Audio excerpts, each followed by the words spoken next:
I'm Sarah. Nick has already, well, retroactively, he has done his part before I filmed this. Anyways, so, unfortunately, what I have to show isn't implemented in the game yet, and I'm not in a place where I can show it. So, we made this document a week ago, and it's called the first half finish line document.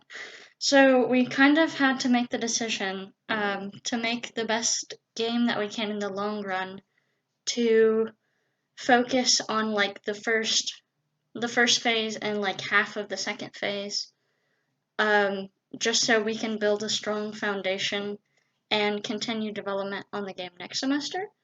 So keeping that in mind, we are making all of our own UI, all of our own models. We're pretty much doing everything by hand. So therefore, we decided to really write down what we needed to do until the end of the semester, until we present our game finally. So, I have some tasks, including, I'll talk about these first. I need to finish room upgrades, doing all that. It's kind of a lot of depth rather than breadth. We'd rather make what we already have really good than just add more and more and more content. So I've got some logic-y things to do. I'm planning on trying to animate the unit model that I made, but I might have to find some animations for that. This UI assets, it's only one tiny little line at the bottom, but that requires a lot of drawing and then like digitizing images and doing stuff like that. But me and Nick had a conversation about how to make our game more of a game. Like we both kind of felt like we were missing something. We were just missing the interesting decision-making parts of games like Civ that we both enjoy playing. We know there's a really complicated system that runs it all, and that's fun to delve into, but there was something that wasn't there. So, in a way, to kind of add something to the first phase, and I've kind of been sitting on this for a while, and I just kind of. It was an idea, but I didn't really talk much about it. I don't know why. But, so how you get more units, it will be kind of like, what is that game?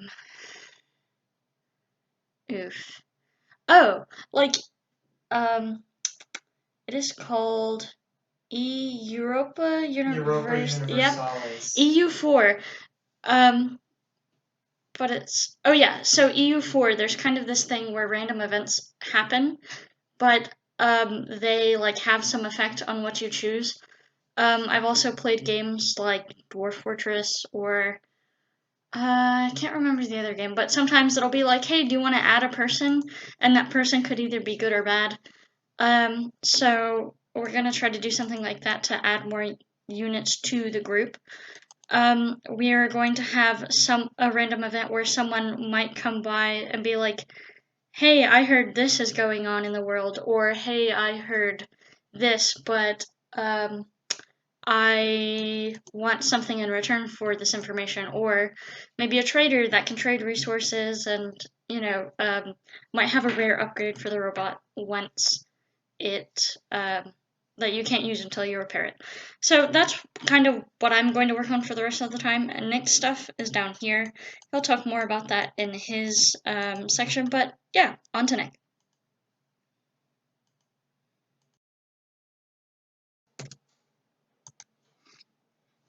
So in this demo, I'm going to show off what I've been working on for this week. I've been working mostly on what we're going to be implementing in phase 2.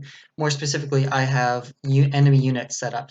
So as you can see, we have these little sci-fi tanks. They're designed that they're going to spawn whenever the robot goes to claim more resources. They're going to spawn in a further range around the robot and then head towards them to attack. If the robot gets too close to them, they'll run away. And the idea is that the robot's going to have an extremely powerful melee attack that they would want to avoid. Hence, they move away. The implementation of it is a little bit odd right now, but it will be tweaked and worked on.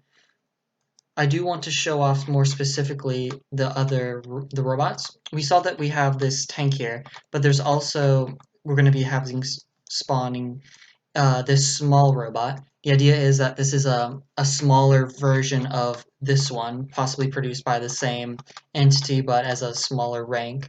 And this one is a more modern, abstract design for a mech with 2 machine guns. Where this one would do a slow attack, a slow but powerful attack. This one has faster, more rapid, weaker attacks. This one would be somewhere in between or something else. So this is so far what I've been working on. I'll continue